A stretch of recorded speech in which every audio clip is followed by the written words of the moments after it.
Well, welcome back to the second part in our teaching in James chapter 5. We've just been thinking about the problem with suffering, and we looked at this idea of impatience, that the sufferer is impatient, and James is trying to address that and identify it, because impatience opens us up to all sorts of cracks on the surface, which can lead to cynicism and bitterness and other character traits, causing damage to those around us and damage to ourselves.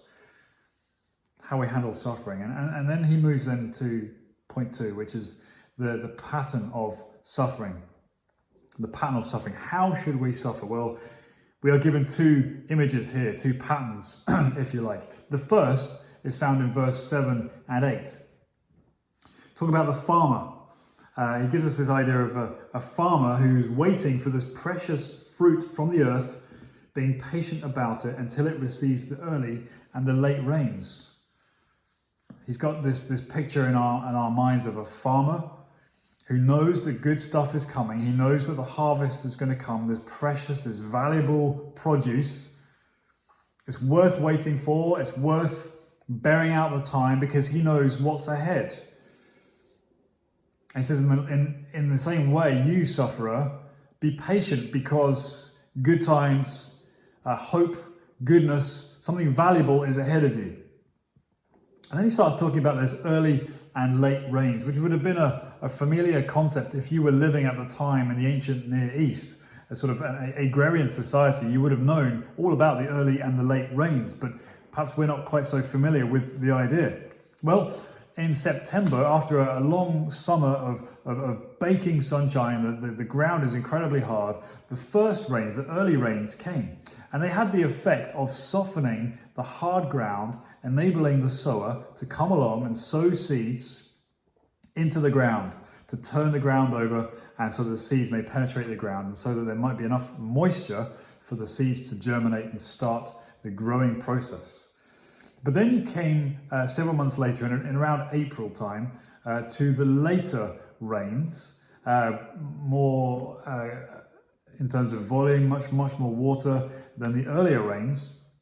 And they had the effect of providing the nourishment, the watering required to bring what had been planted back in September up to fruit and to harvest.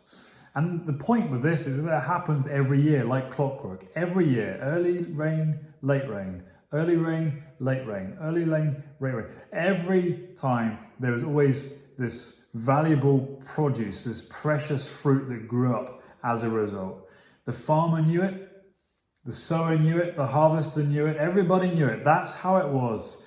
And yet the interesting thing was the farmer, the sower, the harvester, all the people involved were powerless to change the early rain and the late rain. They knew it was in God's hands. They knew that was part of the way he had wired it up. And so they patiently allowed the time it took for the fruit to come. And James is saying, you, O sufferer, in the same way, be patient. But you see, he's talking about the early rain and the late rain.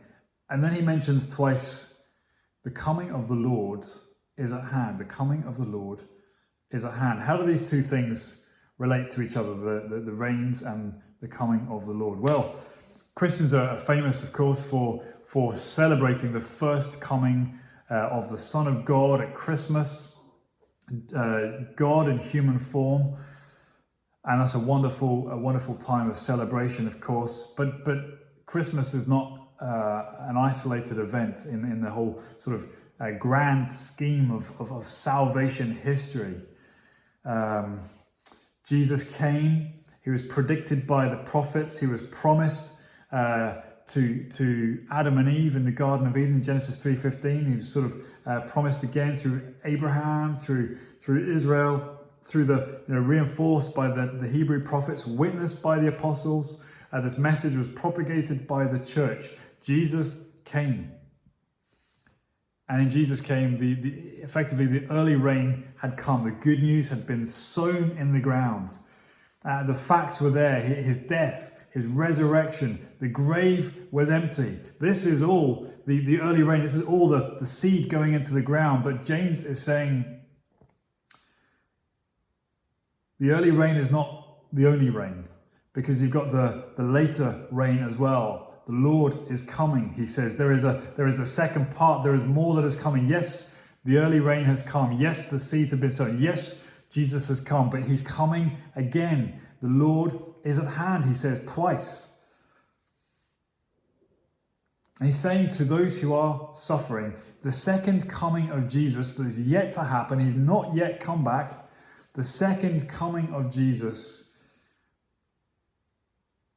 is as sure as the first coming of Jesus. Just like the early rain meant that the later rain is definitely going to happen. The movement is always happening. The first coming of Jesus means that the second coming of Jesus is always going to happen. It's guaranteed to come. Effectively, we stand between two advents, the first advent, the first coming, and the second coming of Jesus. And so James is saying to the sufferers, have patience, because Jesus is coming again. The harvest is nearing completion. One day he will return. Have patience, like the farmer waiting for the produce to come up from the ground. Wait for Jesus. So the first pattern is right there. Like the farmer waiting for the later rain. Wait, Jesus is coming. But the second pattern that we are then given for suffering, for those within the church, that is for suffering, is in verse 10. He says, take for an example of suffering and endurance the prophets. Now James is moving from a metaphor of the farmer to actual real life historic examples. He's talking about, of course, the great Hebrew prophets of the Old Testament. And he said, look at them all. Meditate on them, because he says they are an example of suffering and patience. They are people who knew what it was like to go through suffering. They were suffering because of God, because of the message that he had given them to share with all Israel. And yet he says they remained steadfast. They endured. They were faithful. You know, they fought the good fight, as the Apostle Paul would later go on to say. And then he says, consider them, reflect on how they did it, because you can learn about how to suffer from looking at the Old Testament prophets. And then he draws our attention specifically to one character in the Old Testament. He says, behold, we consider blessed those who remain steadfast. You've heard of the steadfastness of Job. You've heard of the steadfastness of Job. Who is Job? Job is a character in the Old Testament. The book of Job is about halfway through the 66 books of the Bible, if you were to go in the middle. But actually, the book of Job is one of the earliest books in all of Hebrew literature. It's one of the earliest books. Job probably was alive and ministered, and went through his suffering roughly at the same time as Abraham, many thousands of years ago. And Job is famous, a massive book in the Bible with his name attached to it. Job is famous because he is described in verse 1 of Job chapter 1 as a righteous sufferer. He was described as blameless and upright. He was a man who had wealth. He was a man who had property. He was a man who had great health. He had a wonderful family. And the beginning of his interactions with God, it says that God took all that away. Satan wanted to test Job. Satan said, Job only loves you, God, because you've given him all that stuff. Take that away and he'll curse you to your face. So God said, okay, we'll test him. So they took it all away. God allowed it to be taken away. Even Job's wife got on his back and said, Job, look at everything that God has taken away. He's taken away your property, your health, your family. Curse God and die, she said.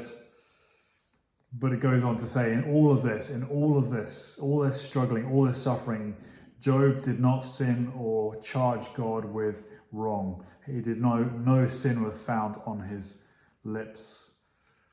Job is an example of suffering and patience and endurance. But you see, he wasn't passive in his suffering. He wasn't giving some sort of unquestioning submission where he just sort of laid back in some sort of serene experience and just let suffering wash over him. No.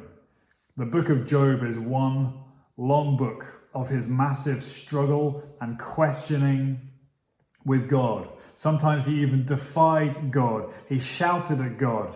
But throughout all of it, it says Job never finally turned his back on God. And God certainly never turned his back on Job.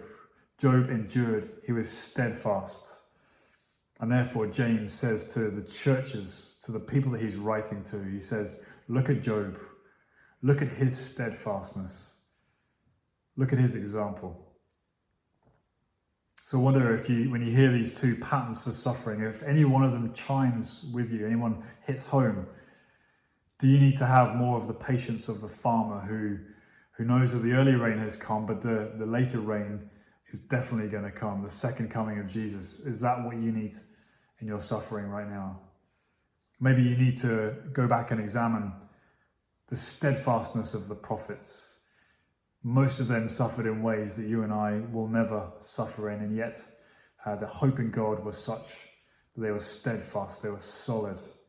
Go back, says James, and look at those guys. Consider them.